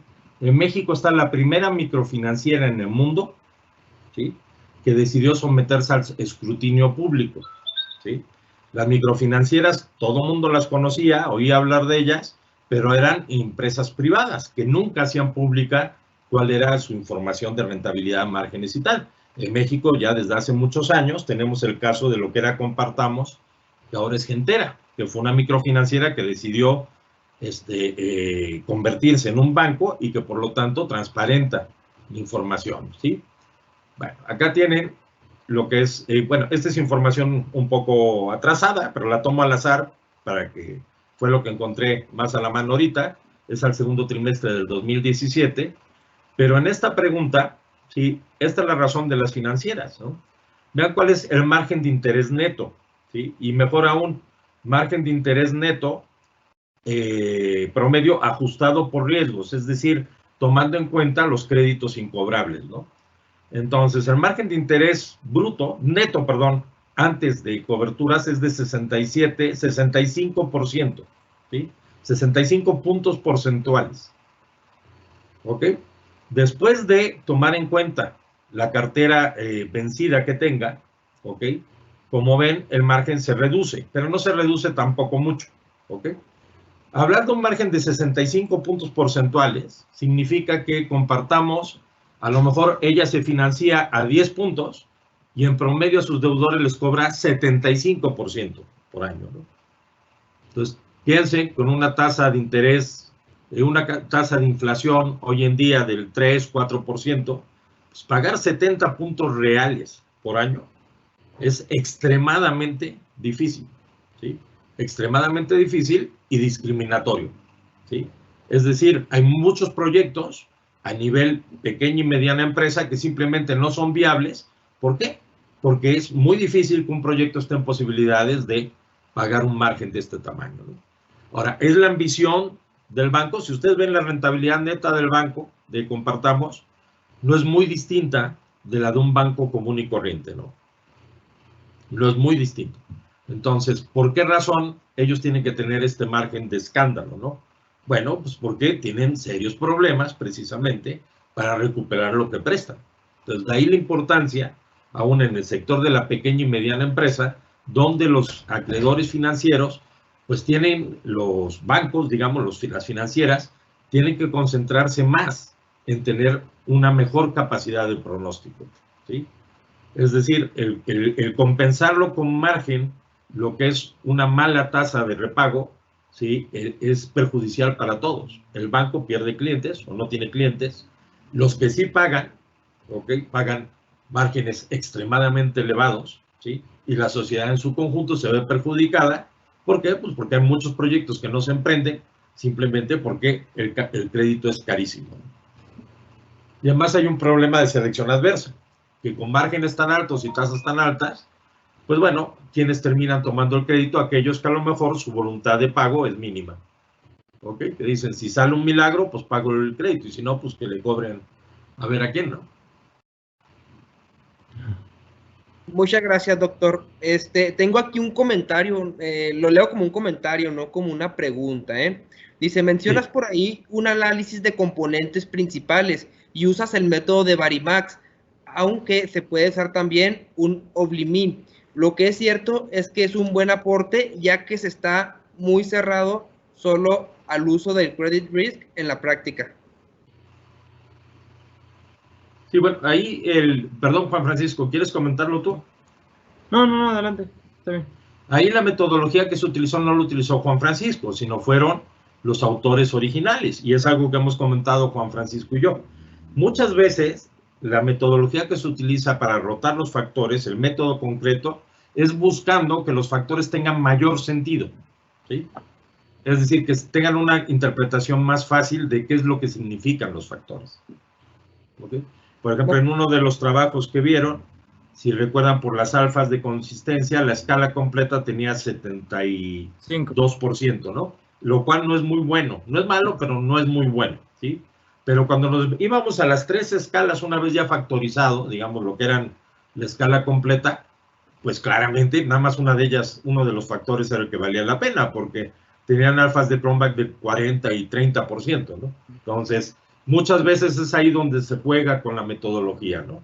Hoy en día eso no es problema porque pues tú le corres ahí en el paquete que te la haga como quieras y escoges aquella que estés más conveniente, ¿no? Lo que es importante es que la metodología de rotación no va a incrementar ni remotamente el cuánto explique cada factor, ¿sí? Muy bien, doctor. Por aquí tengo otra pregunta que dice, muy interesante su conferencia. ¿Los antecedentes en buró de crédito no se podría tomar como un indicio del carácter? Gracias por su respuesta. Si bien es cierto, podría haber una correlación, y eso no lo podemos dudar.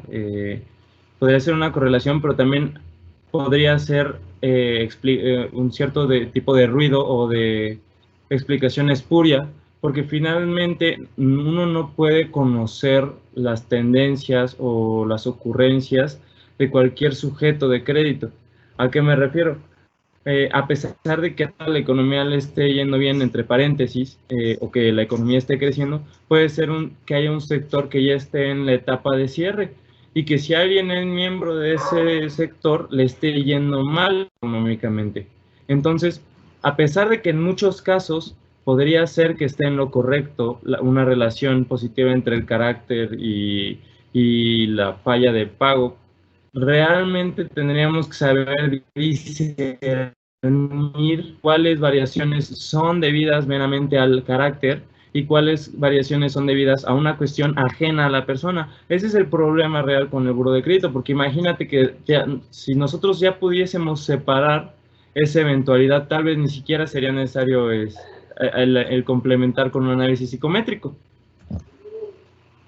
Sí, yo creo acá el punto de Juan Francisco es muy válido y es muy bueno, o sea, creo que es muy interesante porque sin duda es posible y muy probable que haya una correlación entre pues aquellas personas que tengan, digamos, mejor carácter para ser deudores.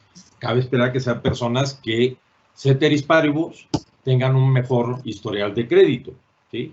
Pero no forzosamente es al revés. Es decir, tú puedes tener un mal historial de crédito si las condiciones realmente fueron malas, ¿no? O, por ejemplo, algo que es muy común y que ahora se está viendo el problema. En el caso de los bancos es particularmente preocupante cuando tienes que constituir reservas, ¿no? La ley ahorita obliga a los bancos a que una vez que un deudor, quien sea, por ejemplo, tú le prestas 100 pesos y te va a pagar 10 pesos mensuales durante 10 meses, por inventar algo. ¿sí? Si la ley obliga a que si acumula 3 pagos sin pagarte, inmediatamente tienes que declarar los 100 pesos en cartera vencida. No importa si se atrasó, si ya te iba a pagar en el cuarto o no. Todo darlo como cartera vencida. Y lo más importante es del banco, hay que capitalizarlo por completo, es decir, constituir la totalidad del crédito en reservas. Lo reconoces contablemente como que todo el crédito está vencido, aunque la verdad le faltan, no sé, 7 pagos todavía por vencer de los 10, ¿sí? Solo ha dejado de pagar 3, pero tienes que constituir los 10. Pero la ley dice pagos. Entonces, ¿qué sucede? Es muy distinto que alguien se atrase contigo 3 semanas, como sería en FAMSA, como sería a lo mejor en Banco Azteca, ¿no? En estos bancos que sus créditos de consumo suelen ser más breves, ¿no? Y tienen una razón que ahorita les explico por qué es, y que desde el punto de vista conductual tiene sentido para el banco y para el deudor, ¿sí? Pero ¿qué pasa? Pues si te deja de pagar 3 semanas, ¿sí? 3 pagos ya, cartera vencida, aunque le faltaban a lo mejor todavía 50 semanas por pagarte, ¿sí? Y eso es un problema para el banco. Esa misma persona, si en lugar de pagar semanalmente, paga mensualmente, ni siquiera tiene un pago vencido. ¿Sí lo ven? Ni siquiera uno. Entonces ya no se tiene que constituir cartera. Entonces, ese es un serio problema, por ejemplo, para los bancos que tienen gran frecuencia de cobro. Es decir, que buscan que el cliente está abonando con mayor frecuencia. Ahora, ¿cuál es la razón? En los estratos, digamos, de menos poder adquisitivo, es muy común la presión social, ¿no? Donde, no sé, al pariente que le cayó un dinero, que cobró, que le dieron su aguinaldo, lo que fuera, le llegan los parientes, los amigos a decirle, oye, préstame porque necesito, ¿no? Entonces, la idea de hacer pagos más frecuentes es para que esta tentación sea lo menor posible. Es decir, rápido cumplan con sus compromisos, lo más rápido, no esperarse. Por ejemplo, si yo recibo el pago, pues yo hasta dentro a fin de mes tengo que pagarle. Hoy me pagaron, hasta de fin de mes tengo que pagar.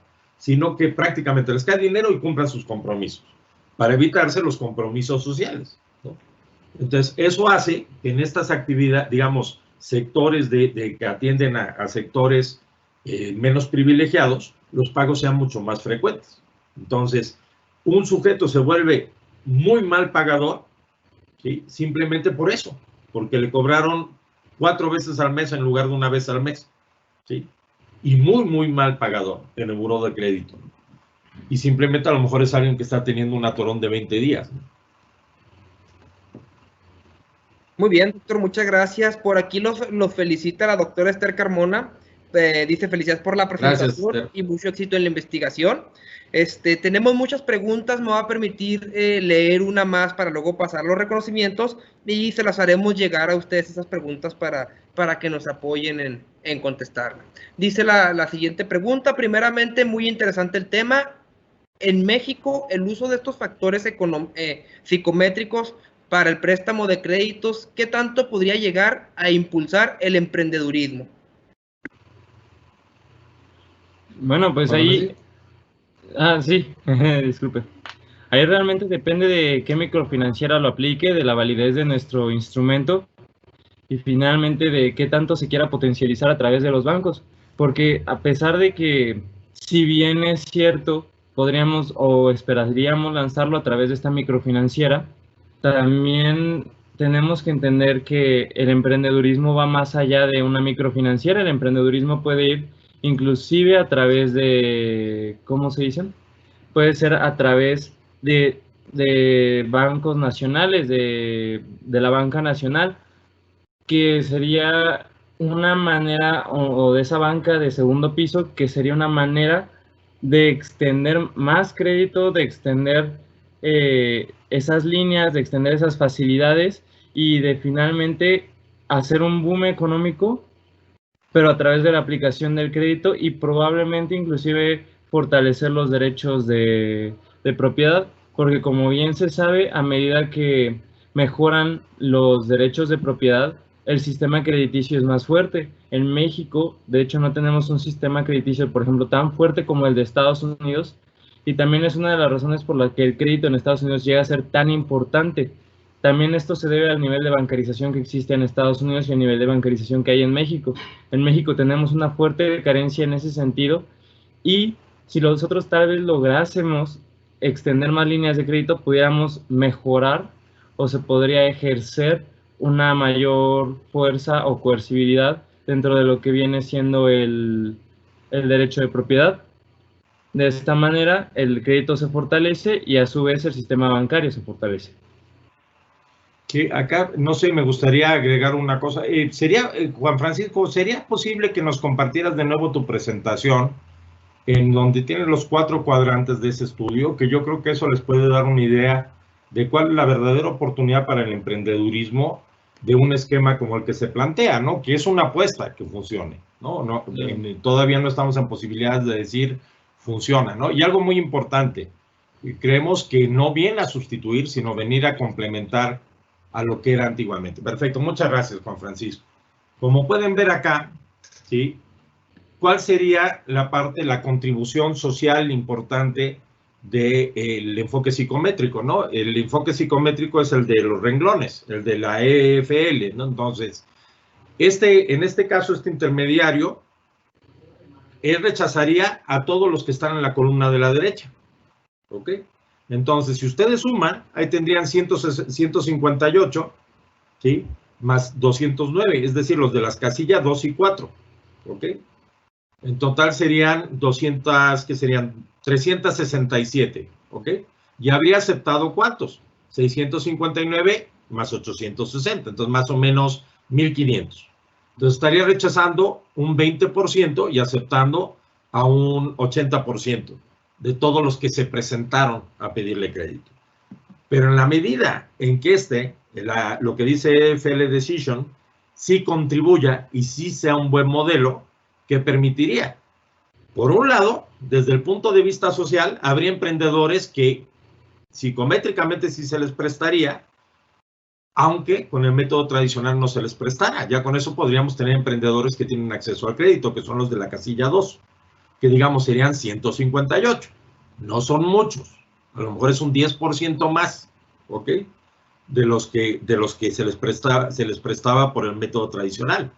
Pero ¿cuál es lo que es realmente importante? A lo mejor eso es desde el punto de vista social, es gente a la que se le da acceso a crédito y por lo tanto pueden tener un mayor emprendimiento que aquellos que no. Pero lo que es muy interesante es desde el punto de vista del intermediario, que es la casilla 3. Vean que le está prestando a más de la mitad de los que le presta con el método tradicional. Psicométricamente no son buenos sujetos de crédito. Si en realidad es buena esta medición de EFL, del Entrepreneurial Financial Lab, este modelo, pues esto significaría incrementar notablemente la rentabilidad del banco después de castigos. Y con esto los bancos no tuvieran que ampliar tanto su margen de intermediación para cubrir a que en esta casilla es posible que haya muy malos deudores, ¿no? En la medida en que psicométricamente se pudiera medir. ¿Y esto qué significaría? Sería otro beneficio social, ¿no? Más gente tendría acceso a recursos financieros y los que de todos modos ya tenían acceso lo hicieran a una tasa mucho más accesible, ¿no? Que también facilitara de alguna forma el cubrir o el cumplir con los compromisos, ¿no? Gracias, Juan Francisco.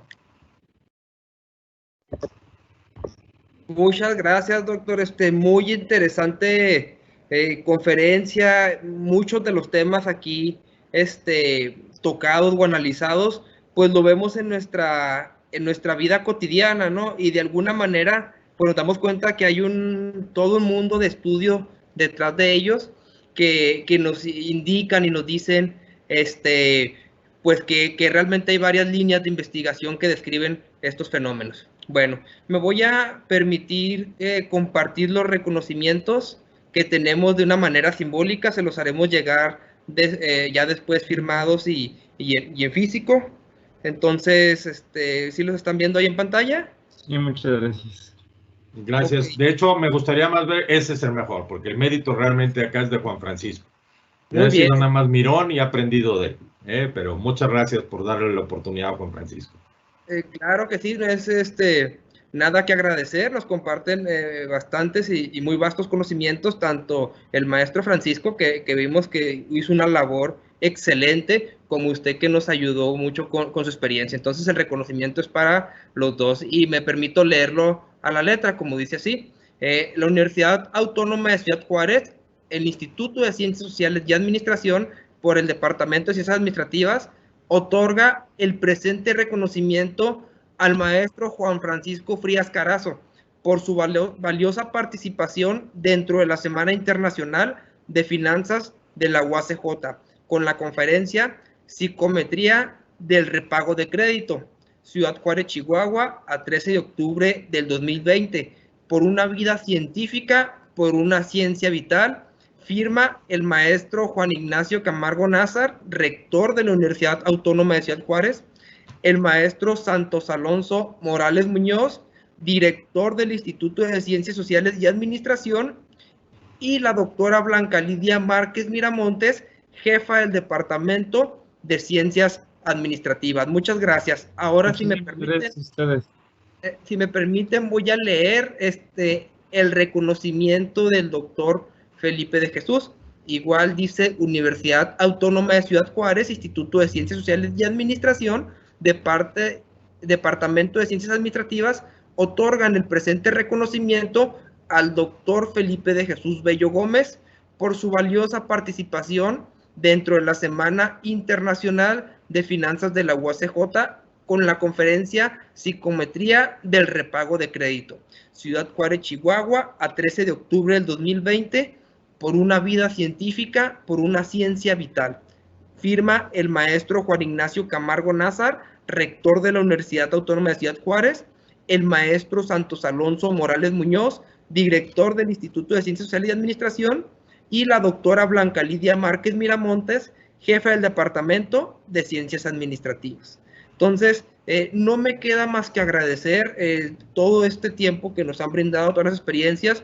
Vemos que la conferencia o el webinar fue todo un éxito. Se nos quedaron muchas preguntas que no alcanzamos a leer por cuestiones de tiempo, pero se las haremos llegar.